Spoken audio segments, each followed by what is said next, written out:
All right, man, we doing a reaction video to what Andrew Tate. It's a lot of shit going on. You feel me? I'ma just speak while he All speak. of a sudden you put in your profile, obviously I joked about it, you're the most Googled woman on earth, that was based on your Twitter profile. Nina Turner comes out and says, if somebody says they're a woman, not a tough concept. Your response is, I'm a woman, right? You do that. And you've left it on Twitter. Yep. Tell us why. Because I am. You don't believe me? You're a woman? Are you misgendering me? I have to choose to agree with you, right? My And believe pronouns you. are she, her. No, but the level of, it's all a joke, right?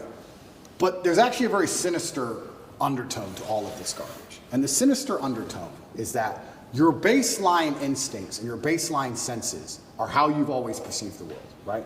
They have to attack them at some level. And they did, I mean, it's fantastic with COVID. COVID, I know we can talk about it now, it was amazing. I used to say to people all the time, who have you seen die? Do you see a pandemic? Yeah, on the news. No.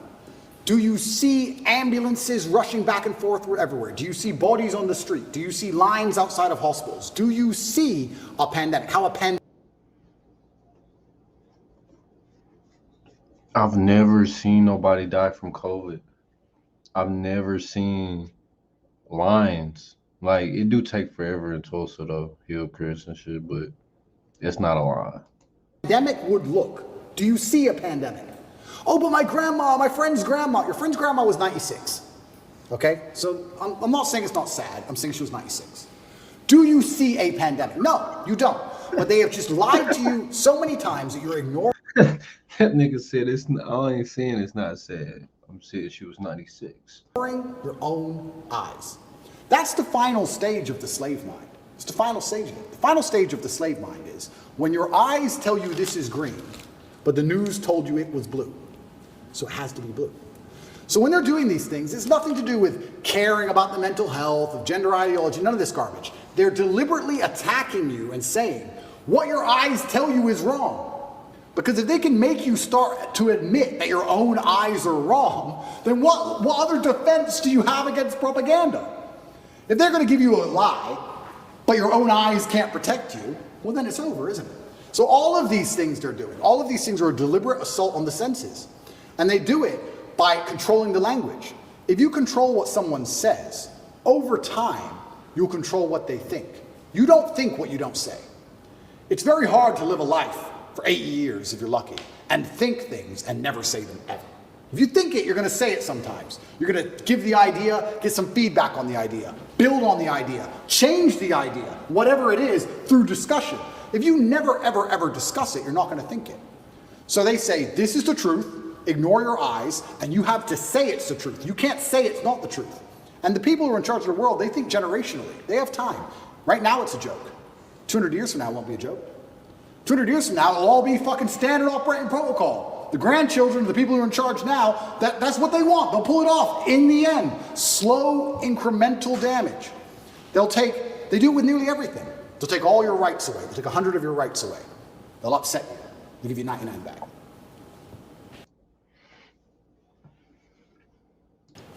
We're good again. Don't worry. And the grandchildren of the people in charge of the world get what they want in the end. They think generationally. So now we're at the beginning of it. It's all a big joke, right? But especially before Elon had Twitter, when you couldn't say the truth online, when you couldn't say my eyes see X on the internet without going to jail or losing your account, or getting a hate speech charge in the UK or some garbage, they're controlling what you think. And on a long enough time frame, what you think becomes true. We all believe 2 + 2 is 4. But with a hard enough psyop, if you can't say that, if you have to say it's 5, on a long enough time frame, math breaks down and everyone's just going to believe that 2 + 2 = 5. That's what happens. You think we're going to get there? Have you ever seen the experiment? There's a really interesting experiment with monkeys and a banana and a water spout. Have you ever seen this? They put 5 monkeys in a room. And at the top of the room there was a banana.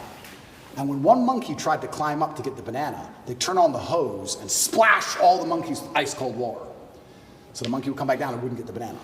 And when another monkey would go to climb up, they'd splash all the monkeys with ice cold water. And what would happen over time is, when a monkey went to climb the rope to get the banana, the other monkeys would jump and pull him down and hit him and teach him a lesson. Don't go for that banana. If you go for that banana, we get splashed with water. Then they'd swap one of the monkeys out. Now there's a new monkey in the room who doesn't know the game. The new monkey would attempt to climb, and all 4 monkeys would attack the monkey, pull him back down, and kick his ass. He knows if he climbs the rope to get the banana, he gets attacked. He doesn't know he gets splashed with water if he gets the banana. He doesn't know the game, but he knows if I try and climb, they're going to attack me. After a certain amount of weeks, they change another monkey, and another monkey, another monkey. Over time, you have 5 brand new monkeys who have never been splashed with water ever. But nobody goes to climb the rope, because if they do, they're attacked by all the other monkeys. And nobody even knows why. Oh my goodness. I'm getting attacked by monkeys right now. That's just how it works. If you climb that rope, we beat you up. That's just how it works.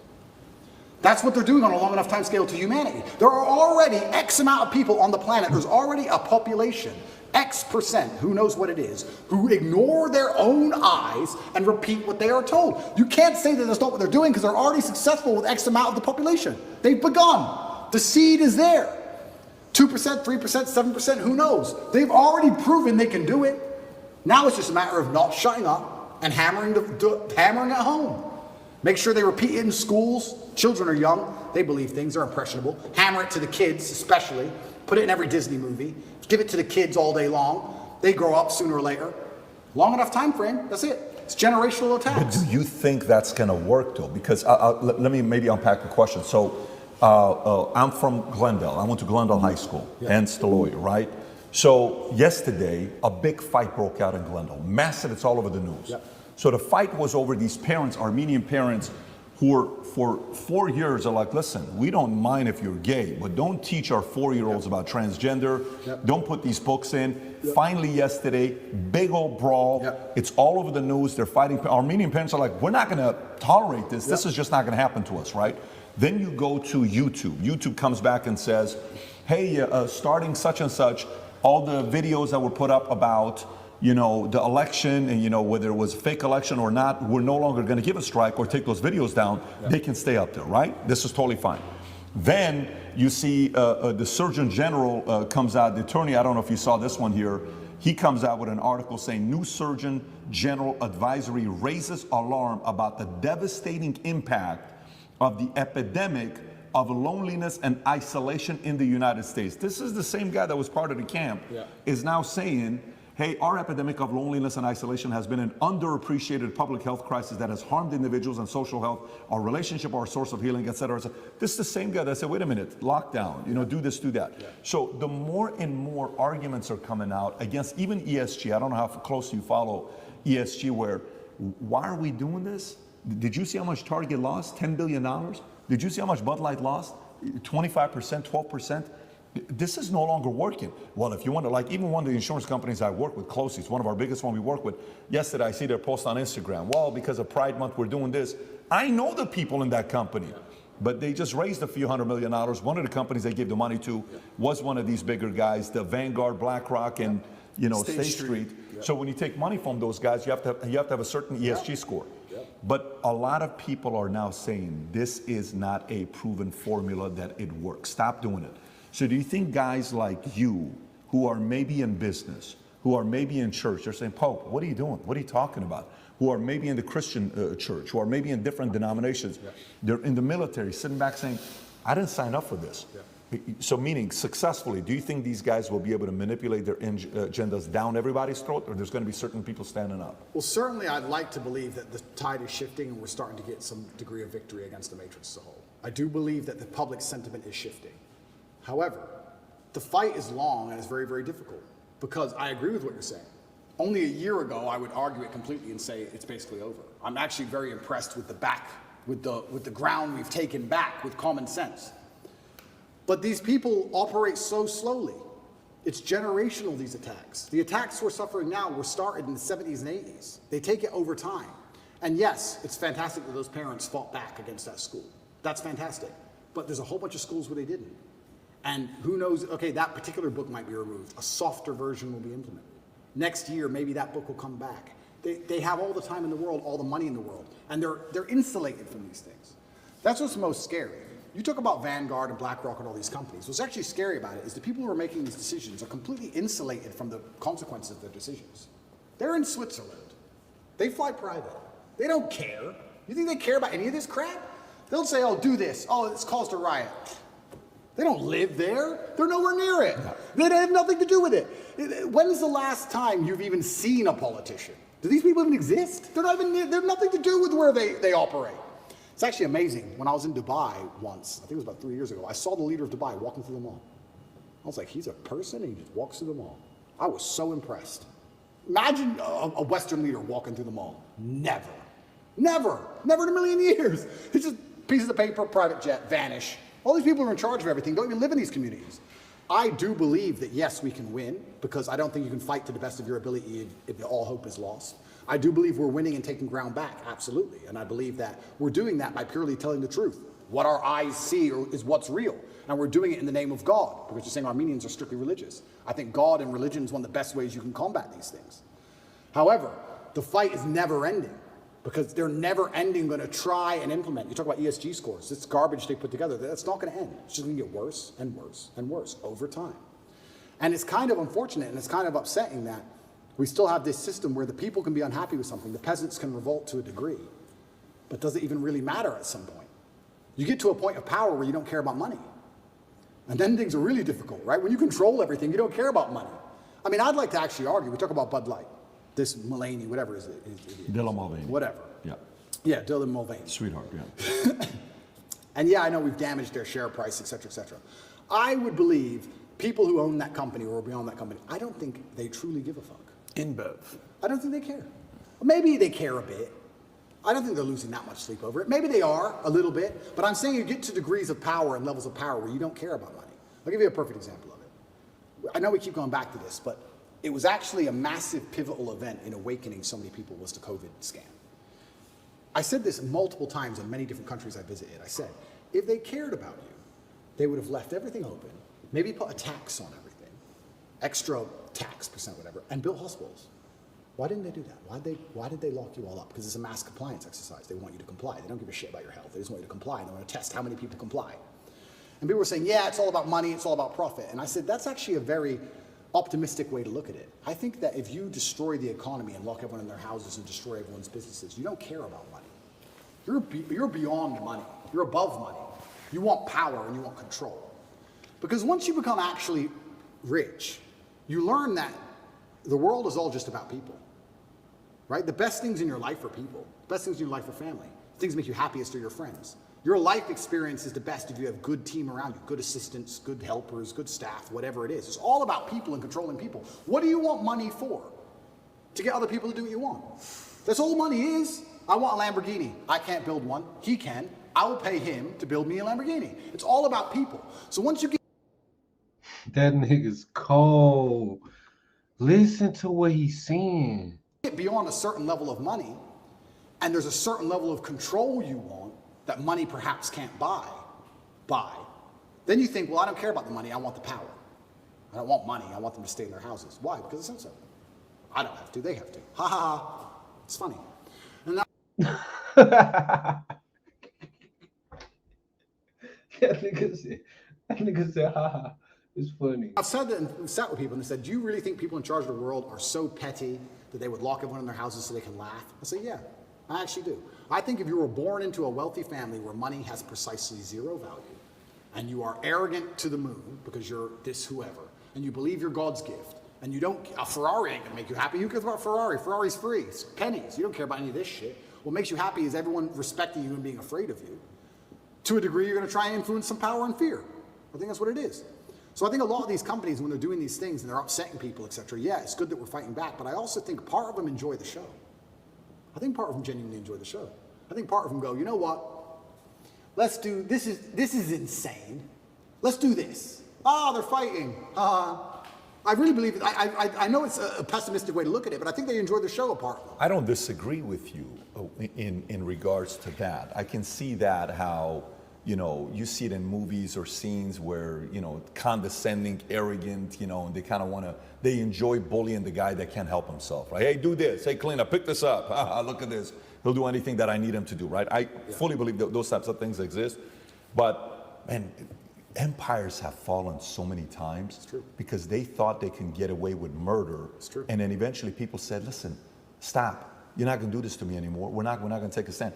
And typically when that happens, You said it earlier. What is really what's going on in Glendale or some of these other cities that people are protesting? Why is there an organization called Gays Against Groomers? Yeah. Gays Against Groomers? What? What are you doing? He says, man, I just wanted to be gay and leave me alone. I'm not trying to be, grooming kids. That's not my job. I just want to be gay. Leave me alone. We've made so much progress. Yeah.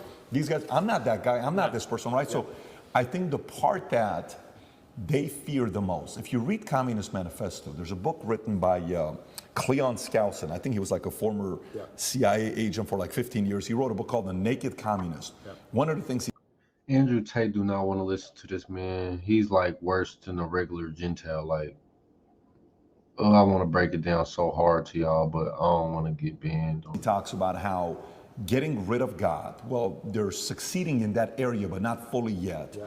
Getting rid of the family nucleus, well, we already know what is the purpose of this LGBTQ movement? What is the purpose of this transgender? What is the purpose of, let me get this straight, this person cannot buy a gun at 13. This person cannot go in the military at 13. This person cannot vote at 18. This person cannot own a car at 13, but they can transition the most important decision of their lives. You're okay with? Yes. Now, that doesn't make sense to me. That doesn't make sense to me. I think you said something at the beginning, the concept of being tolerant. You know what? Yeah, it's okay. We can have gays. Oh, it's okay. We can have this. It's okay. Listen, man, you've crossed the line a little bit. Yeah. I think faith, family, kids, values, principles, they fear the hell out of it. Absolutely. And I think that community is rising up. No, you're totally right. But you made a really interesting point there about empires falling. And this is where I kind of feel like we're entering a new stage of the world because it's never really done before. Because typically when empires fell, the world was far more polarized. If the empire fell, there was nowhere for the corrupt dictators of said empire to go. The empire's fallen, or let's say England fell. It's very hard to get exile in France. You could do it a little bit. But let's say America fell today. Let's say it completely collapsed and it fell.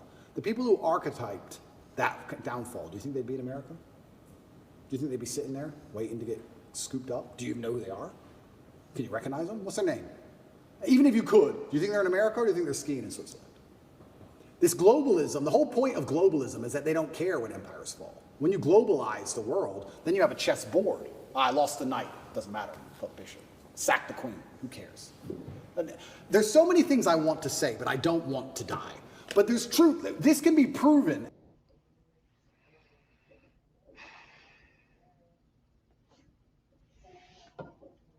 Listen to the man.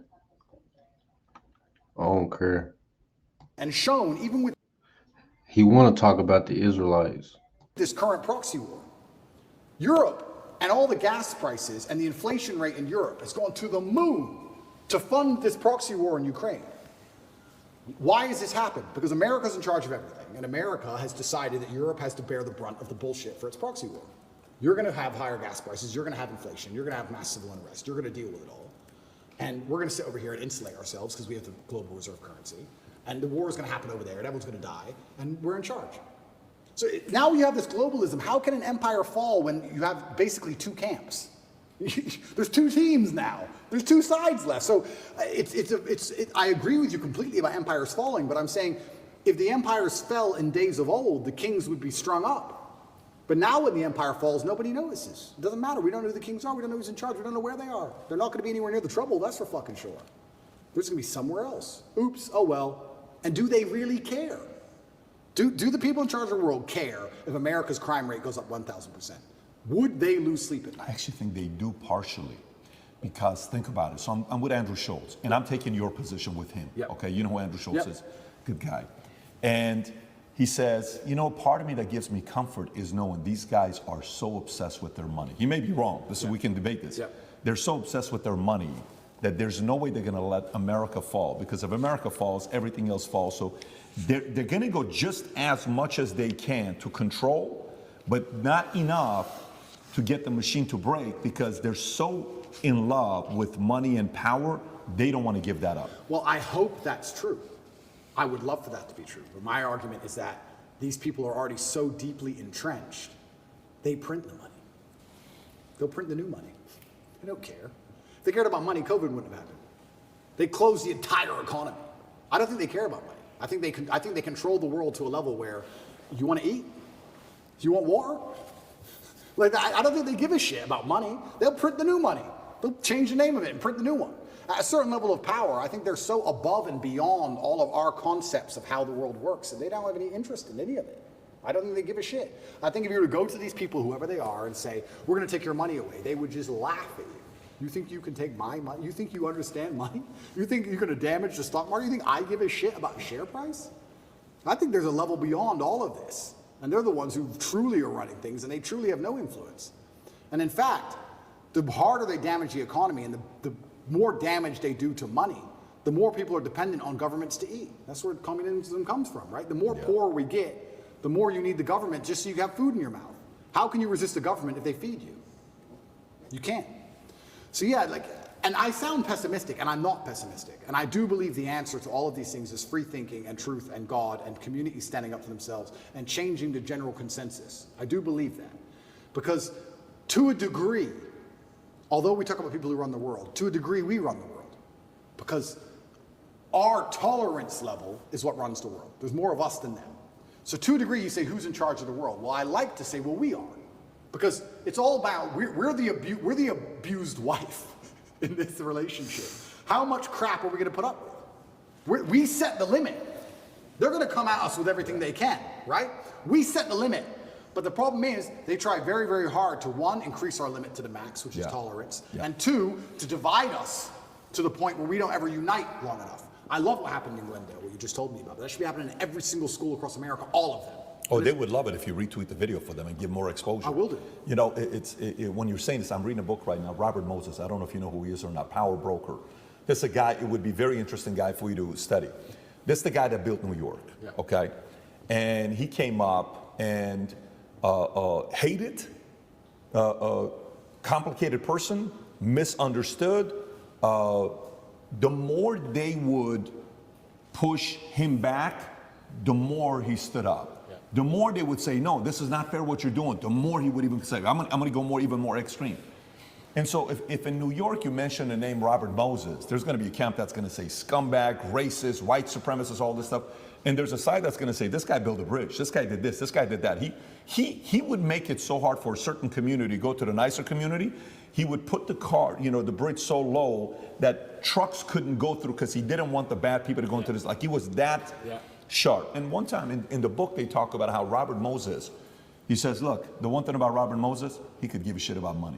He could give a shit about, it was all about his influence over. So I agree, there's certain people that don't care about money. They're more driven by control, influence, all of that. The part that, we're talking about the movie Fury, Vinny, and you give me this whole thing about Fury, the scene where Shia LaBeouf is reading out of the Bible and he's crying while he's reading this. And then, if you want to text me and then afterwards, you see Brad Pitt quotes exactly what scripture it was, but they never showed how much faith he had. And the whole point was, I'm ready to die. We know we're here. This is going to be happening. We're in the attack. I think the people, there's a part about Trump. I had a girl on, Whitney Webb. I don't know if you know who Whitney Webb is. We had her on, okay? Yeah. And we start talking about different things. And I've been having a lot of weird guests on lately. And making a comparison between the Kennedy family and Trump pisses a lot of people off. But those two families, forget the fact that one's a Democrat, one's a Republican. They were both anti-establishment. They were both anti-military industrial complex. They were both anti-CIA, anti-FBI, anti-all of this stuff, right? We saw what happened with Kennedy. We saw what happened with Reagan. We saw what happened with Lincoln. All these guys were anti-establishment guys. We saw what happened with Trump. The part about Trump that, made the other side uncomfortable is, okay, we can kill the guy. That's been the strategy for a long time. You can't really do it today as much because they fear one thing that they're the most jealous and envy. You know what that is? They do not want to build a martyr. They fear building a martyr because that's the ultimate high that they want to get. They do not want to build a martyr, right? So, okay. We're going to humiliate the crap out of you. We're going to embarrass the crap out of you. We're going to publicly try to do this. We're going to come in between you and your kids. We're going to go get your daughter to be more LGBT. We're going to get her to be on this side. And we're going to pin this. That's the strategy. We're going to put break the entire family apart, right? And he still stands up there. And to them, it's like, what the hell do we need to do for you to, just sit down and be quiet, not willing to do it? That's right. Do you think, again, going back to it, more of those types of men and women who are misunderstood and complicated stories. They're not perfect, far from it. Yeah. More of those guys are the ones that are saying, yeah, it's just not going to happen on my watch, man. And that's what we need. And by the very nature of being the kind of person who's principled enough to risk his own personal situation in life, if you have principles that strong, you're going to be disliked by some people. You're never going to have a person who is principled enough to take risk to his public detriment for the good of what he believes in, who's liked by everybody. That's a logic fail, right? Because he has principles which are hard lines, and people exist across the entire spectrum. So there's going to be people who exist outside of those lines. That's what I liked about Trump. He's not perfect, of course not, but he says what he means what he says. I actually disagree with him on many things. But he says what he means what he says, and that's what they're afraid of. They're afraid of a man who says what he means and means what he says because he can't be bought, because he's principled. He can't be bought. Even now, me, if they were to come to me with $100 million and say, we'll sponsor you with this company, it's $100 million, you just have to shut up, I'd say, no, I don't want your money. I don't want the money. I don't need money. There's nothing else to buy. I bought everything. I don't need it. My principle's worth more. So, and that's what they're afraid of. They're afraid of principles, and it goes back to the original point. They're trying to remove all of our morality, all of our baseline understanding of things. Connect is an application which allows you to take a minute to connect with influencers from all around the world. My name is Andrew Tate, and I'm available to speak directly to you on Connect. Nigga, did he just do it? What the fuck did they just do? Hold on. Rewind it. Enough to risk his own personal situation in life. If you have principles that strong, you're going to be disliked by some people. You're never going to have a person who is principled enough to take risk to his public detriment for the good of what he believes in, who's liked by everybody. That's a logic fail, right? Because he has principles which are hard lines, and people exist across the entire spectrum. So there's going to be people who exist outside of those lines. That's what I liked about Trump. He's not perfect, of course not, but he says what he means what he says. I actually disagree with him on many things. But he says what he means what he says, and that's what they're afraid of. They're afraid of a man who says what he means what he says because he can't be bought, because he's principled. He can't be bought. Even now, me, if they were to come to me with $100 million and say, we'll sponsor you with this company, it's $100 million, you just have to shut up, I'd say, no, I don't want your money. I don't want the money. So was they being funny when they made him sponsor? The slave minds and the people who actually stand up for something. And the free thinkers. But the slave minds, you can't say, well, they believe in a different ideology, because they don't. They believe in what they're told to believe in on that particular day. It changes. They don't have any true core belief. They just repeat. I talk about the Matrix all the time, and people say, why did you choose that terminology? And I chose that terminology because it is perfectly accurate in describing exactly what is happening. The Matrix is a computer program which is designed to control your mind so that your body can be used to power the machines. That's exactly what happens when they make you watch the news. To control your mind so you can continue to use your body to work some garbage job and suffer from inflation and power the machines. The machines being soulless people who are in charge of the world. But there's also a million other different ways you can compare the Matrix to the real world. In the Matrix, they say anybody can become an agent at any time. If their mind is not unplugged, they become an agent. If their mind is not freed, they turn into an agent. You can see that in real life. Mention COVID to an NPC. Mention Trump to an NPC. You can sit and have a perfectly cordial, normal conversation with somebody for an hour and be fine. And you can mention one of the particular subjects which they are programmed to hate by the Matrix itself, and they will turn into an agent in real time. And you will see them now start to genuinely, emotionally dislike you as a person. They were your friend for an hour. Yeah. Now they hate you. They will turn into an agent. COVID was perfect. I would sit with people and we'd all be friends until I mentioned that COVID's garbage. And they would, now they're an agent. What do you mean COVID's garbage? My friend's grandma was 99 and she got sick. Okay, sorry. That doesn't change my view. And they change. And the Matrix is actually a perfect, absolute explanation of what's happening. And Morpheus says it. If your mind's not freed, you can be one of them. And that's what's happening. And this is why we don't have competing sets of parameters which are trying to argue about which is the best way to run the world. We have people with parameters who believe in family and love and God and tradition and taking care of yourself and taking care of others. There's people with moral standard and there's people with none. Zero. Empty vessels, agents who are programmed on any given day of what they're supposed to care about. These people can't tell me they care about things. That's what's most annoying about my position, because it's absolutely and utterly weaponized virtue they use against me. The people who hate me because, one, I truly believe, and I know this is arrogant to say, but I feel like I have to say it. There's definitely a massive jealousy implement. If I wasn't so tall and rich and good looking, it wouldn't be happening. They don't fucking like me. They don't like me because I remind them of the jock at school that took their girl. That's part of it, right? They don't like